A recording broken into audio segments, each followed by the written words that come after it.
नमस्कार दोस्तों, आप सभी का अपने YouTube चैनल आशा स्टडी पॉइंट पर स्वागत है। दोस्तों, मैं आपसे कहना चाहता हूं, बहुत दिनों से वीडियो नहीं मिला है, इसके लिए मैं आप सबसे क्षमा चाहता हूं। लेकिन अब कंटिन्यूअस आप चैनल पर बने रहें, आपको कंटिन्यूअस हर एक करंट अफेयर्स के टॉपिक को चर्चा किया जाएगा। तो चलिए, आज का जो हमारा वीडियो होने वाला है, अंतर्राष्ट्रीय मैन बुकर पुरस्कार जो 2024 का दिया गया। हमने देखा है जनरली प्रतियोगी परीक्षा में अंतर्राष्ट्रीय मैन बुकर पुरस्कार या बुकर पुरस्कार के बारे में पूछा जाता है। तो चलिए, इस टॉपिक को कवर करते हैं और बनने वाले प्रतियोगी परीक्षा में एक प्रश्न को कवर करते हैं। अंतर्राष्ट्रीय बुकर पुरस्कार, इसकी शुरुआत वर्ष 2005 में मैन ग्रुप द्वारा स्थापित किया गया था। यह पुरस्कार बुकर प्राइज का पूरक है। इसमें 50,000 पाउंड की धनराशि दी जाती है। यह मूल बुकर पुरस्कार से अलग है। अब दोस्तों, मैं जब आपको पढ़ाऊंगा बुकर प्राइज के बारे में तो उसके बारे में बताऊंगा। जो आपका बुकर प्राइज है, मूल बुकर पुरस्कार, उसकी स्थापना 1969 में की गई थी।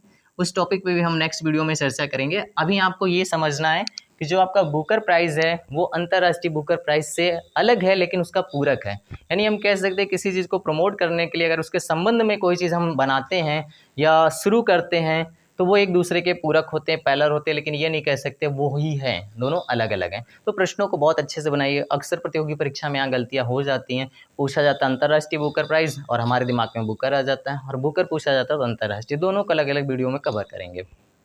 चलिए आगे देखते हैं।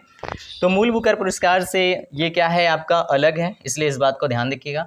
अंतर्राष्ट्रीय बुकर पुरस्कार 2005 से शुरू किया गया है, जबकि मूल बुकर प्राइज जो है आपका 1969 से शुरू किया गया है। अब इसका उद्देश्य क्या है? इसका लक्ष्य या उद्देश्य है विश्व भर में अच्छे उपन्यास के अधिक प्रकाशन और उसे पढ़ने के लिए प्रोत्साहित करना है। जैसा कि दोस्तों हम आपसे पहले भी जानकारी कर चुके हैं और बता चुके हैं कि ये इंपॉर्टेंट आपके लिए इसलिए हो जाता है, हमेशा बेसिक प्रश्न ये भी पूछता है आपसे बुकर प्राइज किस क्षेत्र में देते हैं। तो इंग्लिश नॉवेल के लिए दिया जाता है, इस बात को भी आप ध्यान रखिएगा। और उसी नॉवेल को प्रमोट करने के लिए, प्रोत्साहित करने के लिए, बढ़ाने के लिए आपका अंतर्राष्ट्रीय बुकर पुरस्कार स्टार्ट किया गया, और जिसके फाउंडर के रूप में हम कह सकते हैं मैन ग्रुप द्वारा ही यह पुरस्कार भी शुरू किया गया है। नेक्स्ट पॉइंट में बात करते हैं जो आपके लिए ट्रिपल स्टार बनाएंगे, पेपर की दृष्टि से महत्वपूर्ण बन जाता है। अंतर्राष्ट्रीय बुकर प्राइज 2024 जो दिया जा चुका है, शॉर्ट ट्रिक के माध्यम से समझेंगे दोस्तों। जर्मनी की लेखिका जेनी एपेनबेक को उनके पुस्तक कैरोस के लिए दिया गया, जिसका अंग्रेजी में अनुवाद माइकल हॉफमैन द्वारा किया गया। दोस्तों, किसी भी लैंग्वेज में आप कोई भी उपन्यास को पब्लिश करते हैं या लिखते हैं तो लेकिन वो जब भी हम अंतर्राष्ट्रीय मैन बुकर पुरस्कार के नॉमिनेशन करवाते हैं या नॉमिनेट करने के लिए भेजते हैं तो उसको इंग्लिश में ट्रांसलेट कराना होता है। जैसा कि मैं पहले भी आपको बता चुका हूँ कि इसमें इंग्लिश नॉवेल को ही शामिल किया जाता है। अब आइए इसको समझते हैं कैसे दोस्तों, शॉर्ट ट्रिक से याद करेंगे। अब देखिएगा यहाँ पे जेनी को आप मान लीजिए जेनी नामक कोई लड़की है, कैरोस को आप कर लीजिए केयरफुल। वो क्या है दोस्तों? केयरफुल है।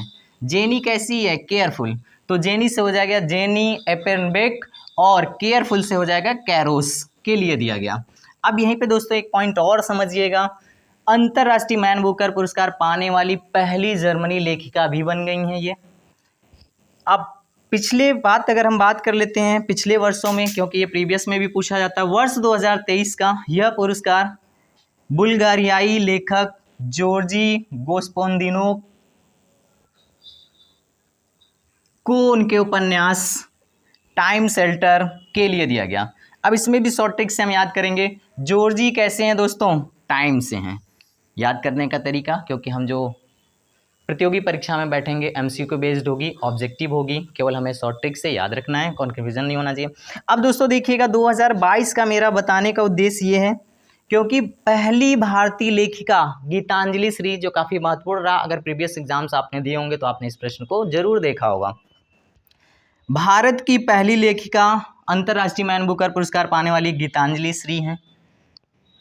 उनके उपन्यास रेत समाधि, जिसको हम इंग्लिश में ट्रांसलेट करके इसको भेजा गया था टॉम्स ऑफ सैंड के लिए दिया गया था, या इस नाम से भेजा गया था। तो ये दोस्तों महत्वपूर्ण पॉइंट्स हो गए। एक बार फिर से देखिएगा, बेसिक आपको तैयार करना है, करंट से रिलेटेड शॉर्ट ट्रिक से समझिए।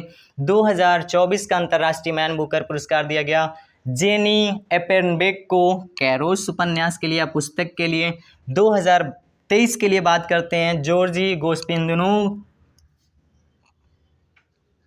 माफ करिए, गोस्पंदिनो को उनके उपन्यास टाइम शेल्टर के लिए दिया गया, और वर्ष 2022 के लिए गीतांजलि श्री को उनके उपन्यास रेस समाधि के लिए। तो ये है दोस्तों जानकारी अंतर्राष्ट्रीय मैन बुकर पुरस्कार के लिए। फिर मिलते हैं नेक्स्ट वीडियो में। Thank you.